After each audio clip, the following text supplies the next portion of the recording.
Assalamualaikum warahmatullahi wabarakatuh. Perkenalkan, nama saya Nurul Isfa dengan NIM A321222063. Saya dari kelas B, mata kuliah Kriminologi, yang dimana mata kuliah ini diampu oleh Bapak Dr. Hasdin, SPD, MPD. Baiklah, di sini saya akan membacakan hasil resume saya pada pertemuan ke-6 dengan materi hubungan umur dengan kejahatan dan hubungan wanita dengan kejahatan. Baik, langsung saja pada pertanyaan yang pertama, yaitu dalam teori Stein-Merton, manakah dari 5 adaptasi terhadap tekanan yang paling sering ditemukan dalam kasus kejahatan remaja, dan faktor-faktor apa yang mempengaruhinya?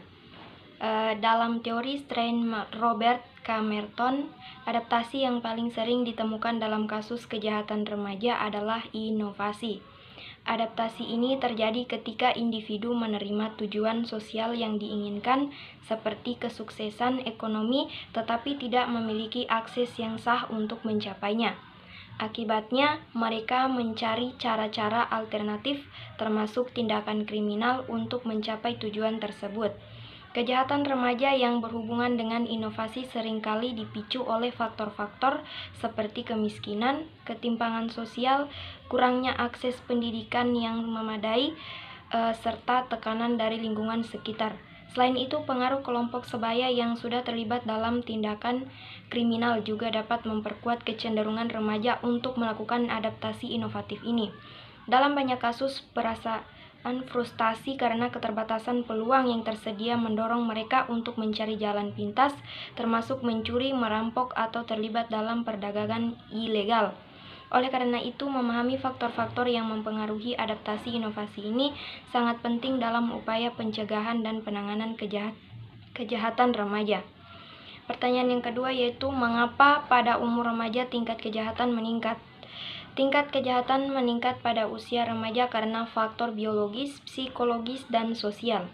Secara biologis, perkembangan otak remaja khususnya pada bagian pengendalian impuls belum sepenuhnya matang. Secara psikologis, remaja lebih rentan terhadap tekanan sosial dan pencarian identitas yang dapat mendorong mereka untuk melakukan tindakan berisiko. Selain itu, faktor sosial seperti kurangnya pengawasan orang tua, pengaruh teman sebaya, serta kondisi ekonomi yang sulit juga berkontribusi terhadap meningkatnya angka kejahatan pada kelompok usia ini. Pertanyaan ketiga, yaitu apakah PSK termasuk pada tingkat kejahatan? Jelaskan. PSK seringkali dikaitkan dengan tindak kejahatan, tetapi status hukumnya tergantung pada peraturan di masing-masing negara atau daerah.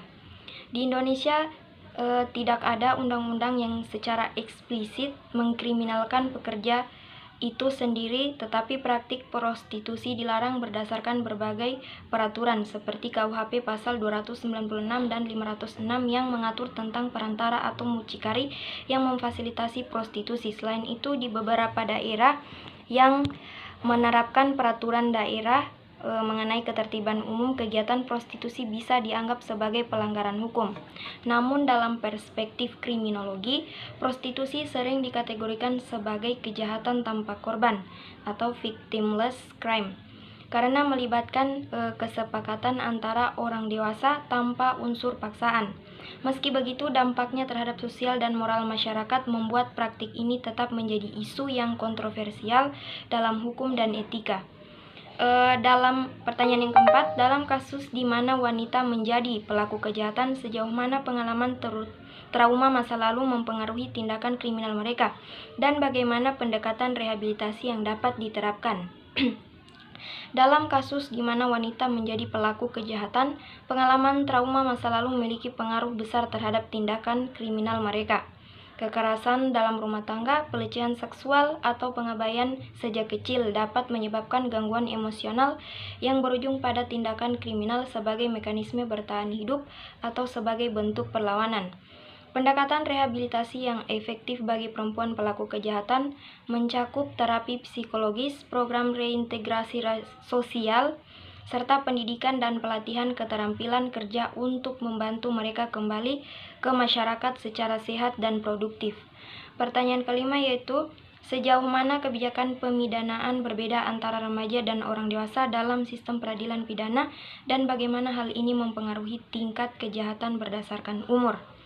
Kebijakan pemidanaan bagi remaja berbeda dengan orang dewasa dalam sistem peradilan pidana karena mempertimbangkan aspek psikologis dan perkembangan mental mereka.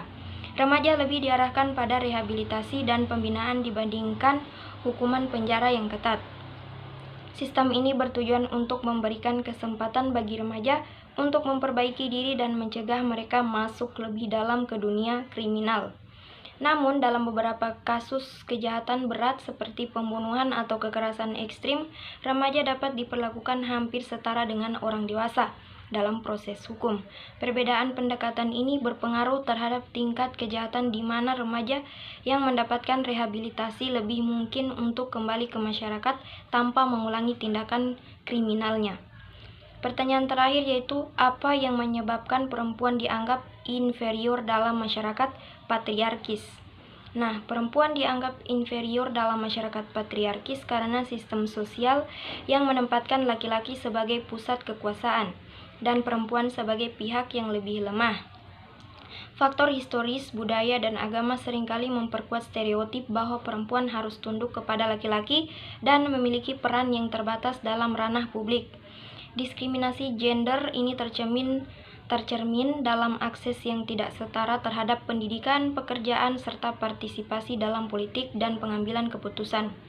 Dalam masyarakat patriarkis yang kuat, perempuan seringkali mengalami keterbatasan hak dan kebebasan yang menyebabkan mereka sulit mencapai kesetaraan dengan laki-laki. Baiklah, itulah hasil resume dari saya. Lebih dan kurangnya saya mohon maaf. Wassalamualaikum warahmatullahi wabarakatuh.